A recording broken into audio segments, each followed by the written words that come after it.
একটা শাড়ি যে অসম্ভব রকমের সুন্দর হতে পারে, এই শাড়িটা যদি আমি না পেতাম আর এটা যদি আমি না পরতাম তাহলে আসলে সত্যি বিশ্বাস করতাম না। চলো আপুরা, তোমাদের সাথে আগে ডিটেলসটা শেয়ার করি। এই সুন্দর যে সাদা শাড়িটা দেখছো, এই শাড়িটা আমাকে সেন্ড করা হয়েছে পশ স্টুডিও বাই সাবিয়া থেকে। যেহেতু সাদা শাড়ি আমার বরাবর একটু বেশি পছন্দ, আর এটার মধ্যে ছিল সবুজ রং, সো দুইটাই আমার পছন্দের কালার। তাই আর দেরি না করে আমি লাল বাদ দিয়ে সবুজ ব্লাউজ দিয়ে এটা পেয়ার আপ করলাম। আর আমার কাছে মনে হয় শাড়ি পরার মেইন পার্ট হলো কুচি ঠিক করা। আর সবসময় শাড়িটা কিন্তু আমি একাই পরি, আমি মোটামুটি ভালোই শাড়ি পরতে পারি। কি বলবো আপুরা, শাড়িটা পরার পর শুধু নিজেকেই দেখছিলাম যে এত সুন্দর কি আসলেই আমি, নাকি শাড়িটার জন্যই আমাকে ভালো লাগছে। এই শাড়িটা কিন্তু জামদানি শাড়ি, এবং জামদানি শাড়ির উপরে খুব সুন্দর করে অ্যাপ্লিক করা, এবং অ্যাপ্লিক করার চারপাশে কিন্তু খুব ভালো করে এমব্রয়ডারি ওয়ার্ক করা ছিল। আর আমার যে জিনিসটা সব থেকে ভালো লাগে সেটা হলো তারসেল। শাড়িতে যদি একটু তারসেল থাকে, দেখতে কি অসাধারণ লাগে। তারপর টুকটুক করে আমি কিন্তু পরে নিলাম সব জুয়েলারি, আর হাত ভর্তি কাচের রেশমি চুড়ি বললাম। উফ, কি অসাধারণ লাগছে আমাকে, আমি নিজেই নিজের প্রেমে পড়ে যাচ্ছি।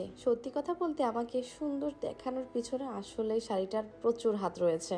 যারা পশ টাইপের শাড়ি খুব পছন্দ করেন তারা অবশ্যই কিন্তু এই পেজটা ভিজিট করবেন, কারণ এখানে সব ধরনের এক্সক্লুসিভ সব শাড়ি আছে। আর ভালো কথা, এই শাড়িটার কিন্তু এক পিসে অ্যাভেলেবেল, মানে আপনি নিজে যেটা পরবেন সেটার কিন্তু আর দুই পিস হবে না। যারা এরকম আপুরা আছেন যে আমি যেটা পরবো সেটা শুধুই আমি, আর এটা অন্য কারোর হবে না, তাহলে অবশ্যই কিন্তু এই পেজে অর্ডার করে দিতে হবে। কমেন্ট বক্সে লিঙ্ক দিয়ে দিব, আর ডেসক্রিপশনে কিন্তু অবশ্যই তাদের পেজটা দিয়ে দিব।